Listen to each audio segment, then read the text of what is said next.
2시간 전에 마감한 트레이더가 생생하게 전하는 글로벌 마켓 리뷰 델타원입니다. 우리 증시는 옵션 만기를 맞이하여 오전장은 양매도장을 주는 줄 알았으나 선물 베이시스 강세로 대량의 프로그램 차익 매수가 끝까지 유입되며 종가 고가로 마감하였고, 해외 시장은 미국 소비자 물가지수가 강하게 나오고 신규 실업수당 청구 건수도 높게 나왔음에도 불구하고 잠깐만 흔들렸을 뿐 저가 매수가 계속 들어오면서 장대 양봉으로 상승 마감했습니다. 시장이 걱정의 벽을 계속 타고 오르는데 다음 주 FOMC까지는 시장을 죽어도 안 빼겠다, 이런 의지가 계속 보이기는 합니다만 정말 아슬아슬합니다. 먼저 우리 시장이 옵션 만기일 이벤트에 대한 리뷰부터 해봅니다. 우리 증시는 갭상승 출발 후 또 콜옵션 매수가 강하게 들어오면서 지수를 끌어올리기 시작했어요. 그러나 이번에는 딱 5분만 당겼죠. 사실 시간이 중요한 것이 아니라 만기일 전일 시장이 급등하면서 만기 당일에 마켓메이커들이 상단 배리어를 어디에 칠 것인가가 관건이었죠. 어제 오후부터 455 그리고 445 이 레인지를 잡기 시작했고요. 그렇다면 장 초반에 빠르게 455선에 근접하게 되면 매도도 만만치 않게 나올 수 있겠다 싶었죠. 그래서 9시 5분까지 시장을 급등시켰다가 더 이상의 콜옵션 롤링업이 나오지 않자 시장 참여자들은 여기가 상단이구나 확인하자마자 콜옵션 매도를 늘리기 시작했고요. 지수는 빠르게 451선을 향해 내려갔습니다. 그렇게 451선에서 1차 브레이크가 잡히고 나서 홍콩 시장이 열릴 때 잠깐 오른 듯 했는데요. 또 매도가 쏟아지면서 지수는 450선도 깨버리게 됩니다. V코스피 지수가 20포인트 위로 올라간 것을 감안하면 448선 초반이나 446선 후반까지도 내려올 수 있었다라고 보지만 시장은 450선에서 엄청나게 받쳐대기 시작했고요. 현물 시장에서는 베이시스 강세에 의한 프로그램 차익 매수가 들어오기 시작하면서 지수의 하락을 저지하기 시작했습니다. 선물 9월, 12월 스프레드도 어제 과하게 눌렸는지 오늘은 조금씩 개선되기 시작했고요. 이번 9월, 12월 롤오버의 평균 스프레드가 1.2포인트였는데 오전장에 계속 1.3포인트 이상에서 움직이면서 더 이상 스프레드가 눌리지는 않을 것이다, 이런 인식을 심어줬고요. 이후 스프레드는 1.55포인트까지 상승하게 됩니다. 다만 이 스프레드의 거래량은 계속 줄어들어서 오늘은 8만 1000계약을 약간 넘는 수준이었는데 어제는 11만 2000, 그리고 화요일은 14만 3000 수준. 어떻게 된 게 이게 만기날까지 거래량이 점점 증가한 게 아니라 스프레드 거래량 줄어드는 그런 희한한 흐름을 보여줬어요. 이번 9월물로 시장이 한 흐름을 끊으려 했다, 이렇게 보는데요. 이렇게 되면 12월물은 이 초반이 방향성 탐색 구간을 거쳤다가 9월물 마감 가격을 깨고 내려가게 된다면 거대한 박스 하나를 만든다 라고 봐야 될 것 같아요. 선물 시장 좀 더 보면 9월물 선물은 어제에 이어서 오늘도 굉장히 강력한 콘텐고를 이어갔어요. 선물 9월, 12월 스프레드가 워낙 눌려 있었다 보니 이제 막 살아날 때 9월물 선물을 더 이상 누를 자신이 없는 거죠. 하루 종일 이론 베이시스 대비 0.5포인트 이상의 고평가가 이루어지다 보니 프로그램 차익 매수가 꾸준히 들어왔고요. 금융투자가 무려 1조 원 넘는 매수 차익 거래를 진행하게 됩니다. 1조 원이 매수가 대단하긴 하지만 사실 이 당일 만기가 결제되는 물량이니까 이렇게 눈 뜨고 무위험으로 하루도 안 돼서 0.5포인트를 벌 수 있는 기회다. 그러면 금융투자가 무슨 돈을 차입해서든 무조건 매수 차익 거래 해야 되는 거죠. 오히려 뭐지 고작 1조 싶을 정도로 우리 시장이 차익거래 플레이어 규모가 좀 부족하다, 이런 걸 느낄 수 있었는데요. 차익거래를 계속 하려면 선물 스퀴즈 또는 합성선물 스퀴즈 이런 게 일어나야 되는데 마켓메이커들 입장에서는 지수 455에 또 강한 상단 배리어를 쳐버렸기 때문에 이걸 뚫고 옵션이 스퀴즈를 내긴 또 어렵죠. 그래서 차익거래 규모가 늘어난 시간을 잘 보면 오전이 아니라 오후예요. 즉 시장이 더 이상 빠지지 않는다는 것을 확인하고 차익 거래가 본격적으로 들어왔다, 이렇게 볼 수 있는 거죠. 옵션 시장을 보면 시장이 초반 5분이 폭등 후 오전 내내 눌린 동안 개인들이 콜옵션 매수에 제법 발을 많이 담궜어요. 마찬가지로 풋클래스에서도 꽤 많은 매수를 쌓은지라 오늘은 452.5 양매도나 아니면 450 양매도로 귀결될 가능성이 높았죠. 실제로 오전 11시경 시장이 눌렸을 때 선물이 449선으로 내려가기도 했는데요. 하지만 지수가 내려갈 때마다 푼 미결제 약정이 가득 쌓이면서 지수의 하락을 틀어 막았고요. 이렇게 시장이 바닥이 확인되자 지수는 오후 2시까지 한 452 양매도가 진행되는구나 싶을 정도로 굉장히 긴 박스를 만들었습니다. 오후 2시부터 2시 50분까지는 시장 참여자들이 다들 포기한 듯이 거래가 거의 이루어지지 않고 제자리에서 맴돌았는데 그런 것 치고는 또 콜 452와 풋 452 모두 매수자들이 희망의 끈을 버리지 않고 있어서 옵션 프리미엄은 별반 빠지지 않았습니다. 그렇게 지수가 가만히 있었던 것처럼 보이지만 합성 선물 그리고 구월물 선물 이건 계속 강세를 보이고 있었어요. 그에 따라서 프로그램 차익 매수는 계속 들어오고 있었고요. 그러다 보니 시장이 급등 전환 가능성은 점점 커지고 있었죠. 또 오후 들어서 12월물 선물 베이시스도 점점 개선되기 시작했는데요. 물론 이제 9월물이 이제 이론 베이시스보다 0.5포인트 이상 비싼 것과는 달리 12월물은 이론 베이시스 대비 마이너스 0.2포인트까지 저평가 정도가 줄어들었을 뿐 여전히 저평가였어요. 그래도 기나긴 저평가 상태에서 조금씩 벗어나고 있는 신호는 긍정적이었죠. 9월물 선물이 결제되고 나서 밤 사이에 별다른 일이 없다. 그러면 12월물 선물은 최소한 빠르게 저평가를 탈출할 수 있기 때문에 오장의 시장 강세는 분명 유의할 만한 일이었다라고 봅니다. 자, 그렇게 오후 2시 55분 콜옵션이 조금씩 살아나기 시작하면서 풋옵션이 밟히기 시작했고요. 3시 이후에는 상승에 조금씩 가속도가 붙게 됩니다. 만기 결제의 마감 동시효가 시작되고 나서 얼마 지 않아 SK하이닉스를 하한가로 보낸 등 매수 차익 거래의 청산 물량이 나오긴 했는데 이런 것에 쫄면 안 돼요.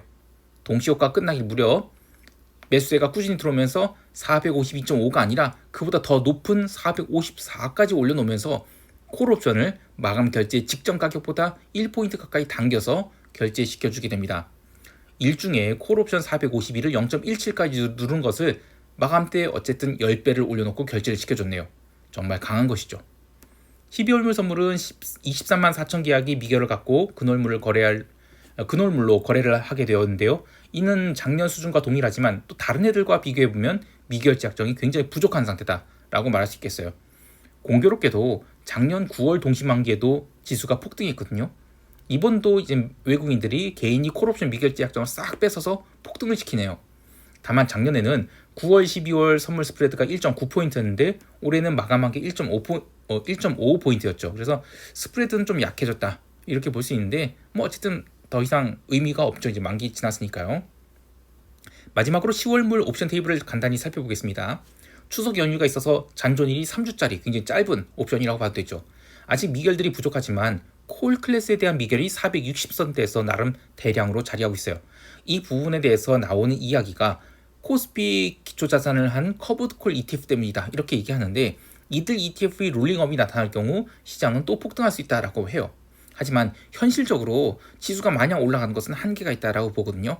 마켓메이커들은 상단 배리어를 470에서 잡기 시작하고 있는데 아직 수량은 얼마 안 쌓았어요. 또 하단 배리어는 435선에서 잡고 있어서 지수의 기울기는 아직은 중립이라고 봅니다. 그런데 풋클래스 미결이 많이 부족해서 시장은 향후 지그재그의 흐름을 보이면서 좀 더 미결을 쌓는 그런 과정이 필요할 것이다 이렇게 보고 있습니다. 이제 유럽 세션 넘어갈게요. 유럽 증시는 전일이 눌림이 과했는지 오늘은 작은 상승을 시작했는데요. 의외로 ECB 금리 동결 이슈는 시장에 별다른 영향을 미치지 못했습니다. 그저 패시브 마켓처럼 미국이 오르니 따라 오르는 수준이었죠. 이후 밤 9시 30분에 미국 CPI가 강하게 나왔음에도 불구하고 시장은 딱 5분만 눌렸고 그리고 얼마 눌리지도 않았어요. 그리고 빠르게 회복했죠. 그래서 유럽 증시는 미국 세션 시작할 후 또 강한 슈팅을 주었습니다. 그래도 상승세가 끝까지 이어지지 못하고 그냥 전일 대비 상승한 것으로 만족한 채 그냥 변동성만 빼면서 올랐어요. 드디어 유럽 변동성 선물도 16포인트 초반까지 내려왔는데 근데 재미있는 점이 있습니다. 전일 스텔란티스가 연중 신저가까지 자동차주죠. 내려왔는데 오늘 무려 8%짜리 상승 스퀴즈가 나왔어요. 물론 이 정도 스퀴즈는 여전히 하락 추세를 돌릴 만한 수준은 아니지만 유럽이 일방적 하락은 점점 한계에 다가서는 것 같아요. 사실 미국이 계속 신고가 갱신하고 있는데 유럽은 지금 신고가는커녕 계속 헤매고 있죠. 채권 시장에서는 ECB 금리 동결 발표에는 시장이 별다른 반응 없었고요. 그리고 미국 CPI가 강하게 나오면서 채권 시장은 의외로 강하게 반등했지만 시간이 지나면서 상승분은 모두 되돌렸어요. 오늘 채권 시장이 지표 발표와 함께 오른 건 맞아요. 그런데 CPI가 강하게 나오고 신규 실업 수당 청구 높게 나왔다? 이거는 결코 좋은 지표가 아니죠. 그렇기에 뭐 금리 인하를 지속적으로 해야 된다 이렇게 주장하는 건 저는 어거지라고 봐요. 어떻게 보면 FOMC를 앞두고 채권 시장은 좀 지나치게 김칫국을 마셨다 이런 생각이 드는데 채권 시장이 윗골이 달고 보합권 내려오자 채권 변동성 지수인 무브 인덱스는 75.07포인트로 연중 신저가를 갱신하고 말았습니다. 소문난 잔치 먹을 거 없고 지금 채권 시장은 최소한 9월에 FOMC 때 100% 25pp 인하 반영한 거고 이후에도 최소한 한 번은 금리 인하를 할 것이다 이렇게 반영하고 있는데 그런 상황에서 이런 지표가 나왔으니 사실 채권 가격이 더 오른다는 건 좀 말이 안 되죠. 통화시장은 채권 시장과 좀 다르게 움직였습니다. CPI 발표와 함께 오지달러가 강력한 스퀴즈를 보였는데 통화 선물 만기가 이틀 앞으로 나온 상황에서 이 유로화는 계속 박스에 머물고 있어요. 근데 상품 통화들은 슬슬 달리고 있거든요. 기름이야 그렇지만 지금 골드가 계속 강세를 보이고 있는 상황에서 구리도 조금씩 바닥 만들면서 고개 들고 올라오고 있어요. 이래서 원자재 통화가 강하다 이렇게 얘기하는 것 같아요.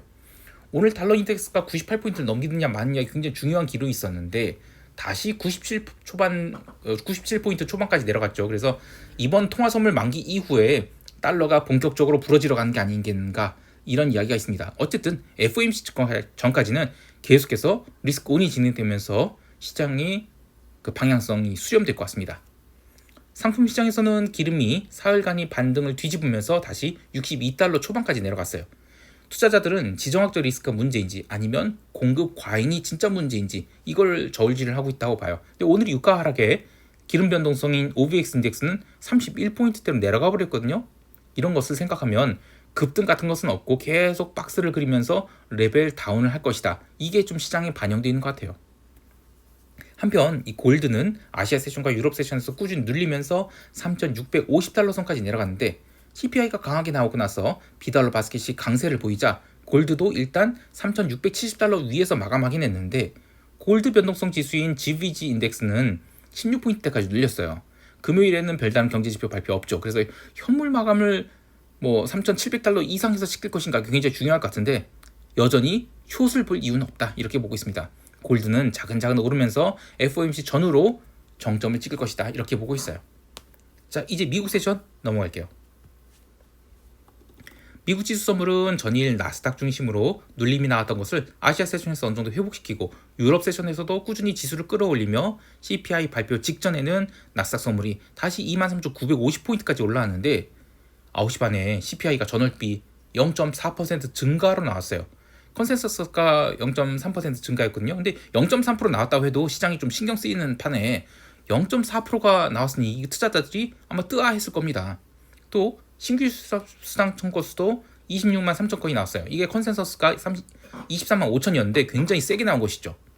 물가 상승에 실업자 증가? 이거 정말 나쁜 그림이에요.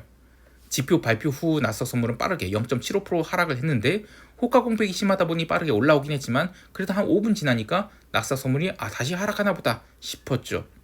그런데 프리마켓 현물이 굉장히 매수가 강하게 쌓이기 시작했어요. 그래서 현물 개장 무렵에는 지표 발표 때 하락한 것을 모두 만회한 채 강세 출발하게 됩니다. 지수의 상승을 이끌었던 것은 마이크론이었는데요. 프리마켓에서부터 강력한 매수가 들어오면서 지수를 끌어올리기 시작했고 본장 개장 후에는 테슬라가 상승을 이끌었어요. 거기에 또 시장을 끌어올린 또 다른 원인이 있었으니 그것은 변동성 매도였죠. 9시 30분의 지표 발표에 시장이 별다른 충격을 받지 않고 안정을 찾아가자 본장 개장 후 강력한 변동성 매도가 시장을 끌어올리기 시작했고요.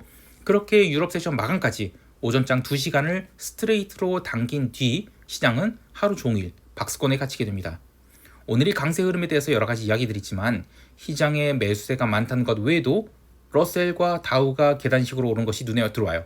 오늘 지표를 냉정하게 분석해보면 러셀과 다우는 빠졌어야만 해요. 그런데 대기 매수가 더 많았죠. 사실 이 채권 가격이 도루묵된 것을 감안하면 오늘 증시 강세는 좀 이상하다라고 볼 수 있어요. 어쨌든 매수세가 더 강한 것이 확인됐기 때문에 시장에 대해서 함부로 숏을 칠 수가 없겠죠. 오늘의 상승으로 시장은 주봉 양봉을 사실상 확정했기 때문입니다. 개별 종목도 보면 애플이 반등하고 또 통신주, 굴뚝들 이런 것들이 반등하는 등 옵션 만기 전에 업종들이 고르게 순환 매수가 들어오고 있다라고 봐요. 오늘 S&P 선물이 장중한 때 6,600포인트를 찍기도 했는데요. 여기서 더 올라가면 이제 미국도 콜, 감마, 스퀴즈가 발생할 수 있는 영역에 들어서죠. 근데 그렇게 되면 우리 증시처럼 지수가 올라갈 때 변동성이 살아날 수도 있을 것 같아요. 한 주를 앞둔 마지막 거래일에 시장을 의미 있게 밀 이유도 없지만 또 콜, 감마, 스퀴즈를 만들어낼 정도의 호재도 없기 때문에 시장이 계속해서 이 자리에서 버티면서 다음 주 FOMC를 맞이할 것이다. 이렇게 보고 있습니다. 이제 시장 총평하면서 대응 전략 이야기할게요. 새벽에 마감한 야간 선물이 장중 한때 463포인트를 넘기게 됐는데요. 정말 놀라운 흐름이죠. 야간 선물 시장에서 10포인트 가까이 당길 만한 이유가 무엇이었을까 생각해보면 마이크론에 대한 강세가 코스피 선물을 자극했다 이렇게 봐요. 근데 현실적으로 이 정도 상승은 좀 과한 오버액션이죠. 10월물 옵션 테이블을 보면 콜 클래스에는 나름 유효 미결 제약장이 많이 쌓여있고 반대로 풋 클래스에는 미결이 텅텅 비어있어요. 지수가 계속 곱게 가는 것에 부담을 느낄 만하죠. 따라서 금요일 장 초반 5분에서 10분 정도는 일시적인 스퀴즈 준다 하더라도 지수는 다시 455선까지는 눌릴 수 있다라고 봐요. 460 이상에서는 숏을 쌓았다가 460 이하에서 숏을 슬슬 걷어내는 형태로 대응하는 것이 좋겠습니다. 잔존일이 짧은 3주차 옵션인 것이나 다름없기 때문에 콜 옵션 매도를 쌓는 것도 좋겠는데요. 여하튼 지수가 피크를 찍었을 가능성에 좀 대비해야 되겠어요. 해외 시장에 대해서는 시장이 쉽게 하락 전환하지 않는다 이렇게 보고 있습니다. CPI 그리고 신규 실업 수당 청건수 결과는 분명 악재라고 보지만 시장이 모든 것을 무시하고 올라가는데 할 말이 없죠. 시장은 FOMC까지는 그 끝을 보려는 것 같아요. 특히 이번 주에 잘 버티고 나면 다음 주에 지수 선물이 또 오를 때 콜옵션 감마가 터질 수 있으니까 미리 숏을 잡을 필요가 없어요. 변동성이 15포인트 중반까지 내려왔는데 변동성 바닥이 어딜지는 바닥에서 변동성이 작은 양봉 하나라도 나온 다음에 생각해야 되는 것이죠. 따라서 지수에 대해서는 강세뷰 유지하며 골드에 대해서도 강세뷰 유지합니다.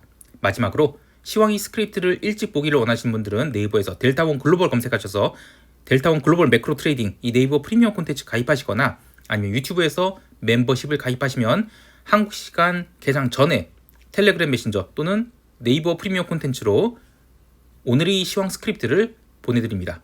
자, 오늘 하루도 성공 투자하시길 바라고요. 이상 델타원이었습니다. 감사합니다.